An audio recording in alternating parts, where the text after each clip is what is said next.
And I think it's about 8% in the US. So the UK is not standing alone in this. In the US, it's about 18%. It's about 8%. And in Nigeria, don't even get me started. It's some ridiculous amount. I think it's about 30% at the moment, but some ridiculous amount. So for those of you who don't know what the CPI is, I'm going to do a very quick run through so that, again, when you hear it on the news, you know what they're talking about and the effect that it has on your life, because it's important that you know. So a CPI is like a measure of inflation. It's one of the indicators of inflation. And this is how it works. So every month, the government will take a measure of a basket of things that you and I need to survive. Not to have a great life, not to live it up, not to have a big, a fanciful life, just to keep breathing, just to keep surviving. So for instance, they might say, Bebe lives in a one-bedroom flat in South London, and she pays £800 for that flat. So they write down cost of flat in South London, cost of one-bedroom flat in South London, £800. And then they say when Bebe wakes up in the morning, she goes downstairs and she gets herself with butter and jam. So they will write down the cost of a loaf of bread. They write down the cost of jam. They write down the cost of butter. So you kind of get the idea. It's just a basket full of basic things that you and I need to survive. And then they look at how much it costs to live during that period. So the way it works, like the figures for September, when they release them, are actually from August last year to August this year. So it gives you a view, an overview of how much it costs to live. Okay, and then they release the figures. So now, why is that important for you? And I need to explain that. It's really important. What that means in real terms, so let's say you're an employee and you're a salary earner. What that means in real terms is if for instance, your salary was 30,000 and you haven't had a salary increase, which most people have not had. You haven't had a salary increase. And they say the CPI is 10%. What they're saying is it costs 10% more today to live than it did this time last year. So let's say it costs £1 to buy a loaf of bread last year. That same loaf of bread would probably cost about £1.10 today. Now again, what is the significance of that for you? It means that your salary that is static and you've not had any salary increase, and so this is your salary, let's say this is your salary, and then the CPI is up here, 10%, you are already in a deficit, and you haven't even made a purchase. You haven't done anything. You're already in a deficit. So for those of you who are wondering, I don't understand it. I get my salary on the 1st, and by the 5th, it's all gone, and I can't even point to what I've bought. That is by design. It's not by default. Although some of us are consumers, we're living beyond our means. But even that aside, even before you buy anything, the system is stacked against you. This is what I need you to get. The system is stacked against you. That is why employees do not do well in a capitalist society. Irrespective of their buying habits or their spending habits, they don't do well because the system is stacked against you.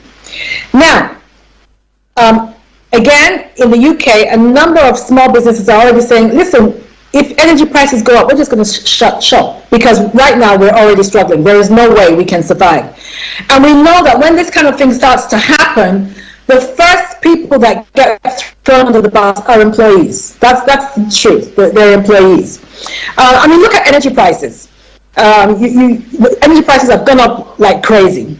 Yet Shell is declaring a record profit of 11.5 billion. Record profit. And their directors and their shareholders are all getting paid mega premiums and salaries and all the rest. Now we can moan, and personally I don't begrudge them, to be honest, because I understand how a capitalist system works. And we can moan and say, oh, it shouldn't be so and everything like that. But I think it's in our best interest, rather than look at how the world should be, to get to grips with how the world actually is and to make amends accordingly. So, what are we going to do? Because governments are also going to be limited in the help that they can offer. They're already still reeling from the amount of help that they offered during COVID that they couldn't foresee and they didn't budget for. So when things go through the roof this time next year, or as we go along, the help from government is going to be very limited, ladies and gentlemen. Whether we like it or not, the help from government is going to be very limited. So listen, the bad news is the cavalry is not coming. That's the bottom line. Get to grips with it. The cavalry is not coming. You are your own rescue. So what are you going to do? That is the question. If you're not going to, if you've decided, if you've made a decision, I am not going to seek, thank you, great, but what are you going to do? And those of you who are of the faith, who like to bury your head in the ground and say, oh, God will provide. Yes, that's all wonderful. We know that he provides. But even the Bible says faith without works is dead. So what are you going to do?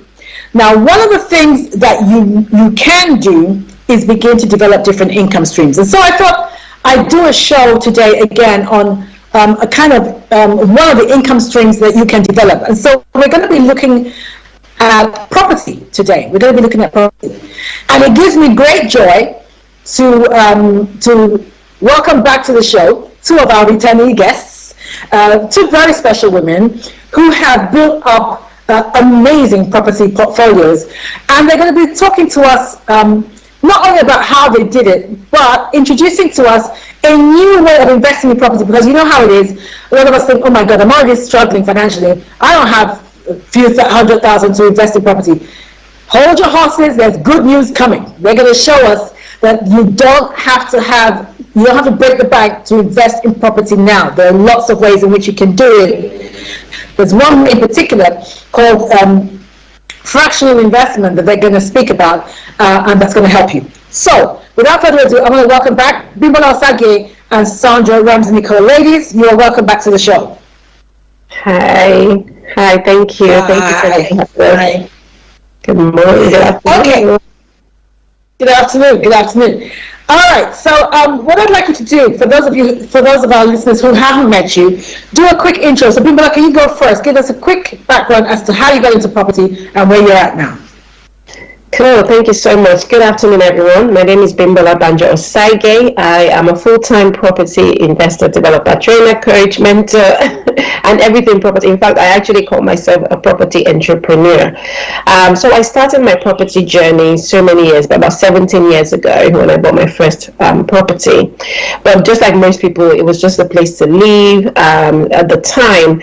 But then over time, I started to get financially educated and started to look more into how to create wealth, and properties seemed for me as the top of that chain of how to create wealth. So I started in property alongside my full-time job. So it was something I did on the side, and every little money I had, my husband and I would invest in the property. Over the years, I realized how important it was to create that passive income. I started to see the benefits of having that, newly married, raising a young family, having such big goals for my life. So I literally started to work my way out of my job, which, by the way, was a really good, high-paying job. It was something that I actually enjoyed doing, but I knew that there was more that property could give me. 4 years ago, I eventually left the rat race, which I'm really excited about, and I've been doing property full-time. So over the last 4 years, I do this full-time, and not only am I now investing in property, I'm actually actively getting people within our community to see the benefits of creating wealth through properties, encouraging people to own a piece of the land. And I think for me, it's if you work so hard in a country, you pay taxes, you contribute to the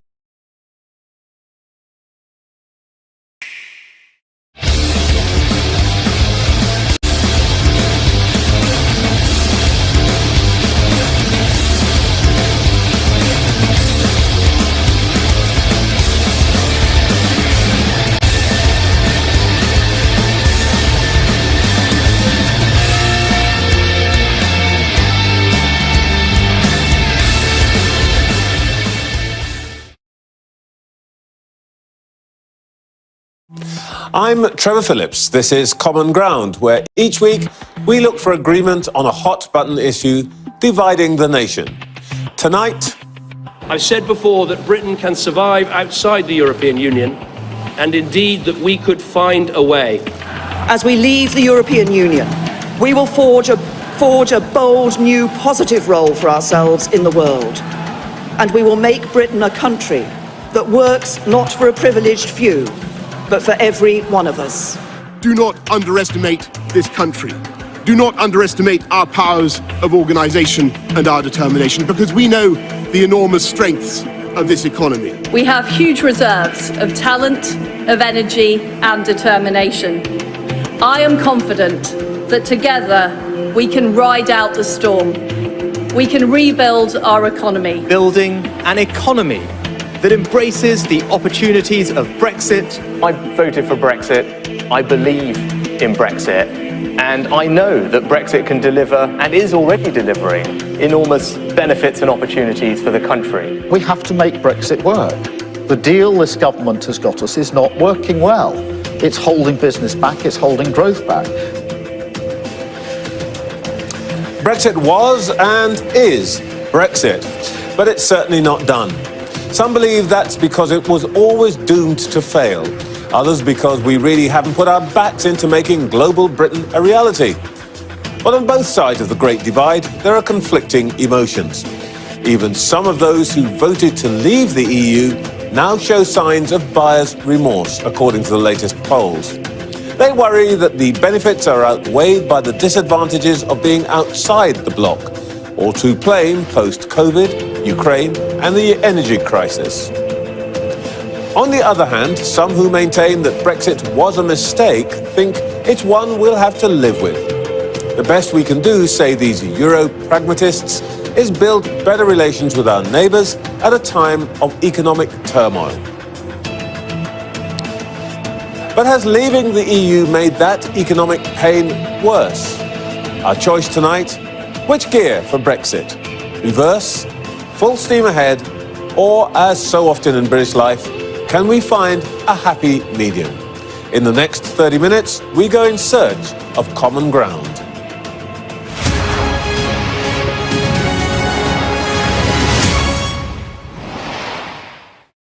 With me tonight, the former Chancellor, Lord Kenneth Clarke, Richard Tice, the veteran Brexit campaigner who now leads the Reform UK Party, and Jill Rutter, Senior Research Fellow at the UK in a Changing Europe think tank. I think we can all agree that the prospect of return to June the 22nd, 2016 is pretty much zero, unless somebody wants to violently disagree. But before we discuss whether we need to revisit Brexit in any way,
is where you own it, you own the property, but you also get rental income from it.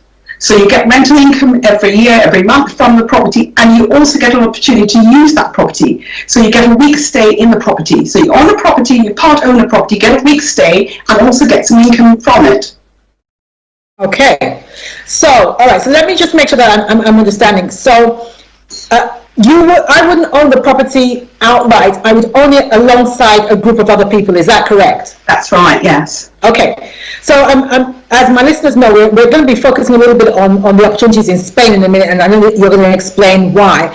So, how would this work? So, let's say there was a particular property we wanted to invest in Spain, and it was 200,000.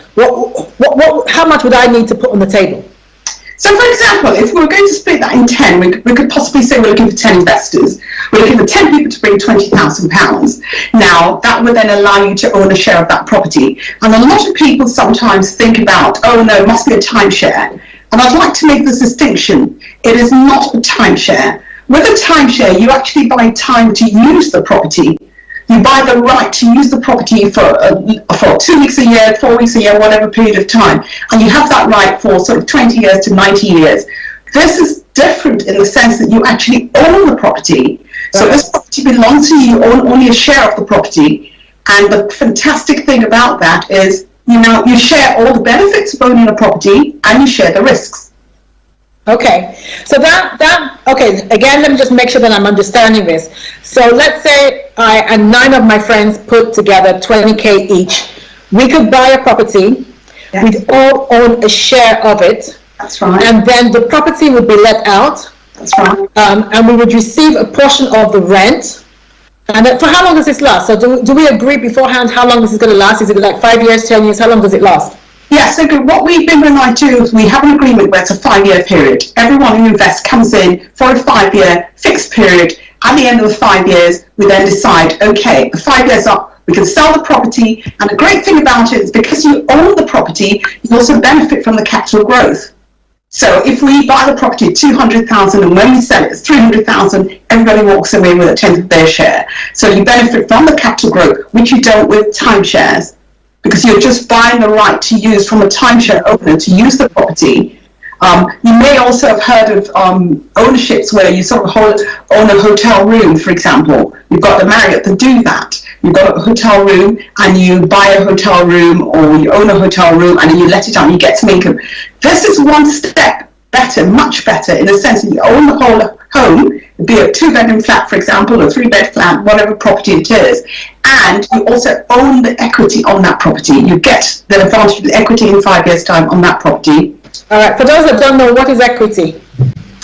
Well, equity is basically the amount you've built up over time, the profit, the benefit. So if you buy a property today at 200,000 and you sell it in a year's time, or in a year's time it's worth 300,000, you've built up equity of 100,000. So that's the difference between the cost of the property and what the potential value is at a time in the future. Okay, all right. Okay, so the main difference between this and timeshare is, one, timeshare you don't even actually own anything. You're just buying literally the time to spend there. But here, there's not only capital gains, but also rental gains as well, because you get money from the amount of rent that you get. You get that as well. Yes. Okay, all right. And I would assume that, Bimba, if you could answer this, am I correct in understanding that model has got to mitigate some kind of risk for you? What are your thoughts on that? Yes, so just in order for me to answer that question, I want to just go back to why we think fractional ownership is actually a good idea, because I think it's good to go back to the basics, right? Generally, when it comes to ownership, ideally everybody wants to own everything. You want to buy something, you want to make sure that you own 100% of it. And as we say, owning 100% of nothing as opposed to 10% of something, 10% yes, better. So one of the issues or the challenges that people have when it comes to owning, to investing generally, obviously, number one is the risk element. We're hearing in the news, we're hearing in the media every day about how things are going up, going down, it's going to crash, it's not going to crash. So of course, it's put a bit of fear in someone that's starting or someone that is very precious about where to put their money as to actually going into it. When you go into fractional ownership, or the idea of it is that you are sharing the risk with other people. You are also sharing the profit with other people. You're actually putting resources together. How many times are people being held back because they don't have enough money to go into any good investment? And most of the if you're sitting down waiting to gather funds, what tends to happen is the goalpost moves. If today you need 50K, next week you're going to need 55K. So by the time you're ready 50K, the goalpost has moved. So why don't you just get into it now? It's also a way to stop you procrastinating, procrastinating from actually taking the step. It's the power of leveraging with other people. If you're investing anything with somebody else, you're investing because either they have the money, they have the time, the resources, the knowledge. So this thing is a whole shift of mindset, and that's why we're so passionate about telling people about this. We're just regular or experienced investors who like to share what we know with other people. So when you go into this, when you're investing with other people, you're sharing the risk, you're sharing the profit, you're able to take action today, you're putting resources together, you're leveraging the power of leverage. You are also in a position to own something that on a good day you probably wouldn't be able to own. The other day we had this talk about this concept, and someone came back and said, do you know what, I never actually thought I could even get as close to thinking about owning a home in Spain.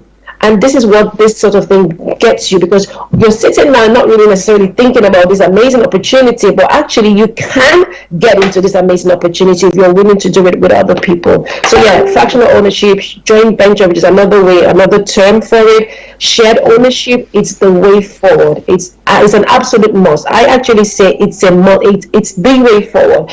We have other races or other communities that do this on a day-to-day basis, and they're good for it. The Jewish community, the Asian community, they bring and pull their resources together, and they do so much, with the time and within their community. And I think it's time that we all emulate the good thing that comes out of such strategy of owning a property.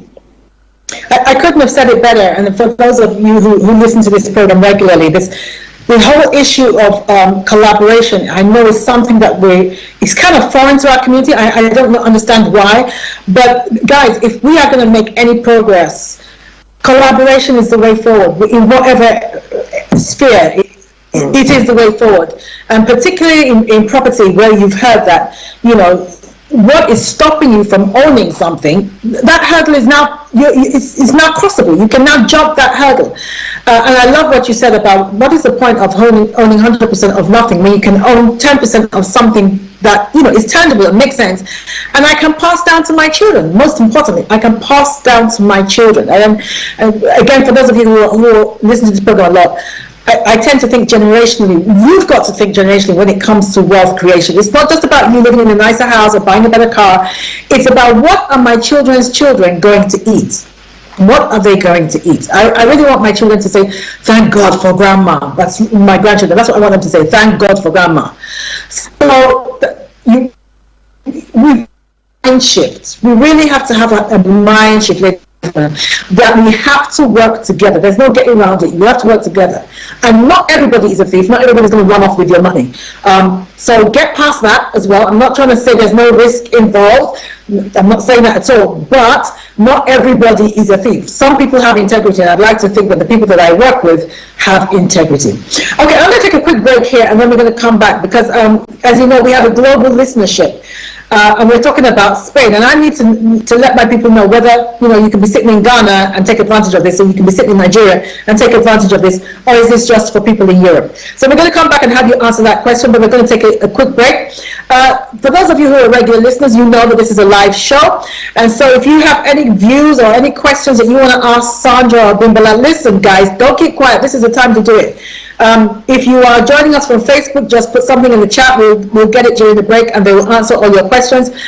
Twitter handle is @StarRadioUK. That's @StarRadioUK. Or you can text or WhatsApp us on 07539 661 That number again, 07539 661 744. Indeed, email us at info@StarRadioUK, and we will have a look at your questions and we will discuss them when we come back. Don't go away. Hi everyone, it's your girl Bebe Clement, the author of How to Go from Employee to Entrepreneur and the host of your weekly business show, Bebe Means Business, the show where we discuss everything you ever wanted to know about business but you were afraid to ask. How do I start my business? How do I raise the finance? How do I grow my business? Where am I going to find my customers? Join me every Tuesday at 1:30 p.m. on Star Radio UK to get all the information and tips that you need to become a successful entrepreneur and become financially free. Remember, don't let life dictate to you. Rather, put your signature. All right. Get ready for this. Welcome back, ladies and gentlemen. For those of you who are just joining us, you are welcome once again to the Bebe Means Business Show, and I'm your host, Bebe Clement. And today, I have an all-female cast. Sisters are doing it for themselves. So I've got two guests on the show, Sandra Lams Nicole and Bimbola Osage, and they are property investors, property entrepreneurs, as Bimbola likes to be called, and they've made a success of it, and they're just showing us how we too can have a slice of the cake. Ladies and gentlemen, listen, it is no longer out of your reach, not out of your realm of imagination to own property. And we're focusing today on fractional property investment, and we're looking at Spain. So, ladies, as I said just before we ended, we have a global listenership. I need to know, and my listeners need to know, can we be in Nigeria or Ghana and take advantage of this, or do you have to be in the West? You can be anywhere in the world to take advantage of this.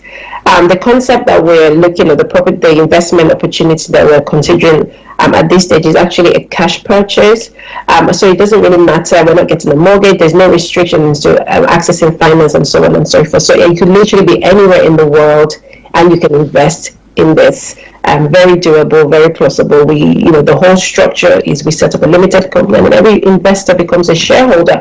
So I don't see any restriction to be a shareholder in any country, just like you would, anyone in the world can buy an Amazon share. It's a similar concept. I like that. I'm glad you said that you can be a shareholder of any company in the world, doesn't matter where you are. So again, a lot of things that are limiting us, ladies, is purely mindset issues. Oh, I'm going to be owner of a property that I've never seen. You've never been to Apple. Most of us have never been to Apple. But we're shareholders. Doesn't stop the fact or change the fact that we are shareholders. Now listen, this is a double whammy here, and I'm glad you said that you're not just an owner of property, you're also a shareholder. So that two different income streams going on here, two different concepts going on here, two for the price of one. So yes, great opportunity. So you don't, it doesn't matter where you are, ladies and gentlemen, in the world, you can take advantage of this. Now, I want to address this to Sandra, because I know, Sandra, you are based in Spain. You've built up a good property portfolio in Spain. Now, what's the downside of investing in Spain? Because I sometimes have people say to me, there have been some Spanish investment opportunities and they've gone belly up and I'm a bit weary. What would you say to that? And that's true. So tell us why that came about and where we are now. Okay, like any investment, there are pros and cons, okay? The Spanish market, people may have heard stories about Spanish properties, they've tried to invest many, many years ago. We all know that we had the world financial crisis way back in 2008, between 2008 and 2014, it was a world crisis. What was particular about Spain was that a lot of money was being pumped into the Spanish economy, lots of construction taking place, lots of property developers were building properties and so on. It was so easy to get a mortgage. The same thing applied to the US. It was really easy. All you had to do was say, yes, I can afford it, and you'd get a mortgage. So a lot of people went into the Spanish market, and then you had the banking crisis. You had too much money coming into the economy, that then inflation, the banks crashed, they realized they were lending just recklessly, and the whole economy, the whole world was in a financial crisis. It affected Spain, it affected America, it affected lots of different countries. Now, the thing about that is some people have sort of said, right, that's it, I'm not touching Spain. But like Warren Buffett says all the time, the time to go into an investment is when people are running away from it, not when everyone's going into it. Now, I moved to Spain about 4 years ago, and I've lived there. I've invested in quite a few properties since I've been there. And the reason is I've gotten there and suddenly realised, wow, I'm sitting in a world of opportunity. There are lots of opportunities there. The entry capital cost to get into the property market in Spain is a lot lower than the UK. So in a short period of time, I've acquired a portfolio there, and suddenly thought, why aren't other people doing this? So our interest, and Bebe and I decided to collaborate on this venture because I sort of thought, there must be other people that would like to get in the market. I'd like to see people that look like me investing like I'm investing in that country. So with any property investment, be it in the UK, be it in Spain, if you buy at a high price and you sell low, you lose money. It's no different in Spain. But what's fantastic about Spain is that you've got very good rental yields. We all know that Spain, I mean, you think about the top 100 companies in the world, 70 of them do have a branch in Spain. Spain's known for its logistics, its infrastructure, it's extremely popular. We all know that the Brits love Spain. People go to Spain to retire. We've got over 1 million plus Brits in Spain. It's extremely attractive because of the weather. We're all like the sunshine. It's got about 3,000 hours of sunshine, 3,000 hours of sunshine every year. The cost of living is much lower. When I look at my bills, when I look at how much it costs me to actually be in Spain, it's a lot lower than if I lived in the UK. Everything's a lot cheaper. So that attracts a lot of people, attracts tourists from Belgium, from the rest of Europe, Russians, you name it, they all come to Spain. And one of the area we're looking at, the area people and I are looking at investing is Murcia. Murcia, the Spanish actually pronounce it Murcia, but the Brits will say Murcia. Murcia's actually got the highest rental yield in Spain, the highest rental yield. So why not invest? Why not indeed, is the question. Why not indeed? I was having a conversation with someone the other day, and she made a very valid point, actually, and this is mainly for the black community in the UK. She was saying that a lot of us are getting on a bit, and we're thinking about retirement. And unfortunately, because of a lot of the uncertainties back in Africa, prior to what we previously planned, a lot of us are not going to be able to go back to Africa. But like you also said about the weather, but we miss the weather. So Spain is actually quite a good alternative because, if you're based in the UK or other parts of Europe, it's not that far to get to, so you can still see the children, you can still see the grandchildren, that kind of thing. They can still come and visit you, as opposed to if you're back in Africa. And there's nothing wrong with going back to Africa. I'm not trying to mess up anybody's economy, but I'm just saying that a lot less people are considering going back than they were maybe 10, 15 years ago. But this is an alternative. This is a good alternative, especially if you have like health issues like arthritis and things, rheumatism, that kind of thing, that require a warm climate. Then yes, I think this is a good alternative. Now that's Spain. So I think one of the things for me is that you've done it. So you've made some of the mistakes that if I was doing it alone, I would potentially make. So you've made some of those mistakes. You've ironed out the kinks, so to speak, in the process. And so that gives me a bit more, that would give me a bit more confidence that you know what you're doing. You're not just, gathering people. You know what you're doing, and you've been there, you've done that. Another thing I want to say that's slightly aside from this is, and I say this for the benefit of our listeners, is again, the matter of collaboration. The matter of collaboration. Now, these are two entrepreneurs, two property investment entrepreneurs who are totally independent of each other, but looked at what they do and thought, we are stronger together, we are more powerful together, we can provide more opportunities for our people if we work together. And I really need for my listeners to get this. Whatever field of business that you are in, whatever sphere of business you are in, you've got to start looking around for people that can enhance your business and you can enhance theirs, and start working with them. That is how we're going to make progress. The day of each one doing it to death on their own, in their own corner of the world, that day is gone, ladies and gentlemen.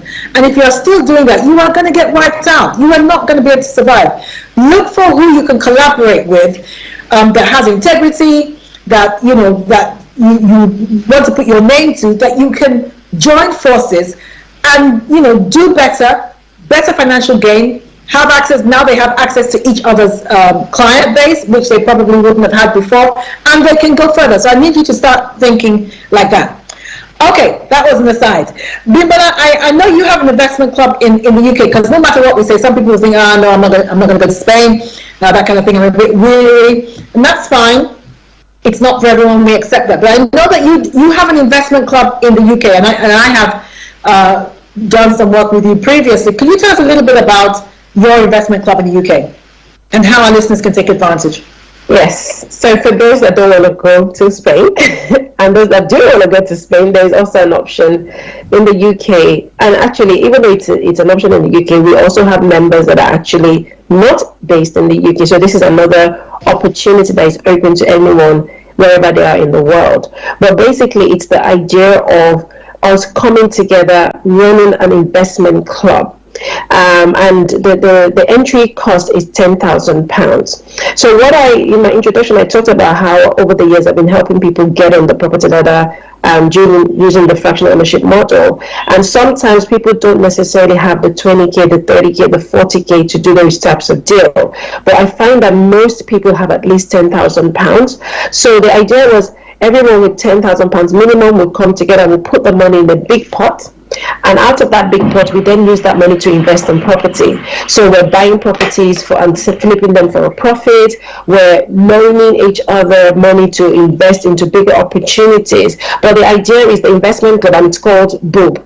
Be our own bank, and it's very important. And I want to repeat it is BOOB. Be our own bank. We are literally taking matters into our own hands. Last year, or was it 2 years ago, there was this whole movement about Black Lives Matter. And Black lives do matter, but do you realize that Black lives matter because Black money matters too? So we need to start to think and build up the Black economy. So the whole idea of Be Our Own Bank is that as Black people, we come together, 10,000 from this person, 10,000 from that person. Before you know, we've built ourselves 500,000, 650, 750, a million. Then we have a big pot of money. We can invest in opportunities that on a good day we probably wouldn't be able to. We can actually loan money to other investors within our community to build their own portfolio. We can, buy and sell. We can literally do anything that we couldn't do as a community. So that's what the investment club is. We're actually going into our third year now. So we've started really well and it's been going quite well. And the idea is that you bring in your £10,000 minimum, invest it for a year. So it's a 12 months. It's a rolling 12 months. So you can actually choose to just do it for the 12 months and then come out. But basically within that 12-month period, we